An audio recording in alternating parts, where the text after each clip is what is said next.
Hello everyone, my name is Indraneel Chakraborty and I'm a third year student of School of Law, University of Petroleum and Energy Studies, and I'll be presenting my paper entitled Killing Democracy in Cold Blood, The Misery of Staged Encounters in India.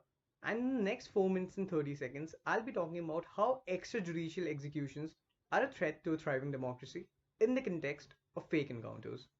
In the words of William Penn, right is right, even if everyone is against it, and wrong is wrong, even if everyone is for it.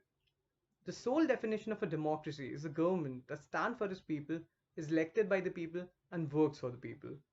While India is the world's largest democratic nation, the uprising instances of extrajudicial killings by police officials across the length and breadth of the nation is a startling illustration of how the rule of law has been constantly dilapidating in front of our own eyes and how we citizens are so comfortable in being oblivious about it. An extrajudicial killing is the killing of a person by governmental agencies such as the police and the armed forces without any judicial recourse or lawful sanction. Such killings are often established on political, social, as well as religious backdrops. An encounter killing is an extrajudicial method of executing a killing, generally by the police as well as the armed forces, in exercising the right of private defense during the apprehension of suspected hardened criminals or terrorists.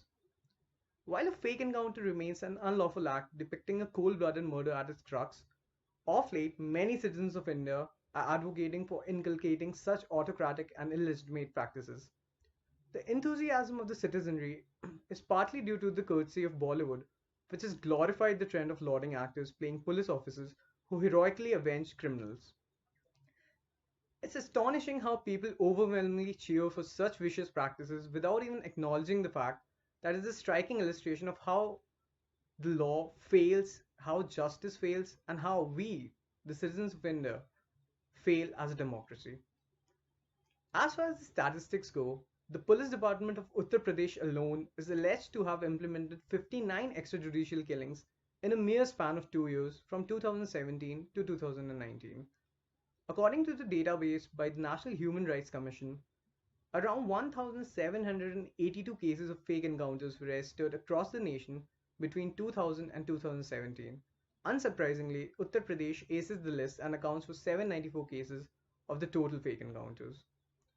The convention of fake encounters, as well as other forms of extrajudicial killings, is not new to India, and they have been constantly abused in the nation dating back as far to the 1960s in order to quell insurgencies in Bengal as well as Punjab. According to Article 21 of the Constitution of India, no person shall be deprived of his life or personal liberty except in accordance with the procedure established by law. Fake encounters are not only unconstitutional in essence but are utterly unethical too. No pretext by the police, such as difficulty in gathering evidence against powerful criminals, delay in criminal adjudication, or the person being a suspected terrorist, could justify the fact of immorally eliminating his existence from the world. Such fallacious arguments are not supported by any legal rationale, since the law of the land does not discriminate between citizens or criminals, and remains equitable to all citizens irrespective of any criminal antecedents.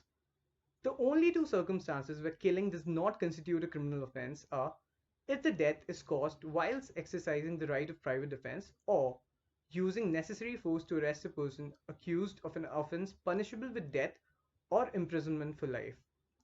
Fake encounters not only sidestep these thoughtful legal privileges but also effortlessly circumvent the consequences attached to such killings.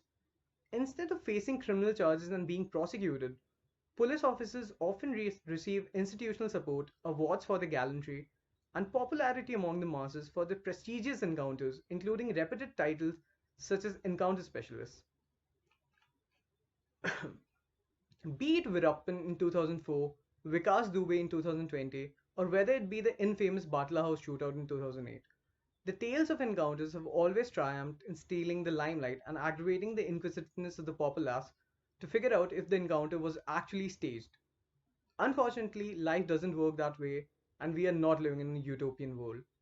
The dire need for police reforms is self-evident and imperative. Without constant monitoring of wrongful actions of police officials, the hope of putting an end to extrajudicial killings is a far-fetched dream. One fake encounter is one too many, and extrajudicial execution is one of the primary threats to a thriving democracy. Deciding upon issues concerning life and death is a job best suited for the people belonging to the noble fraternities of medicine and law, and it would be immensely appreciated if the police authorities hand over all such matters into their qualified hands. Surmising in the fitting words of Ronald Niebuhr, man's capacity for justice makes democracy possible, but man's inclination to injustice makes democracy necessary. Thank you so much.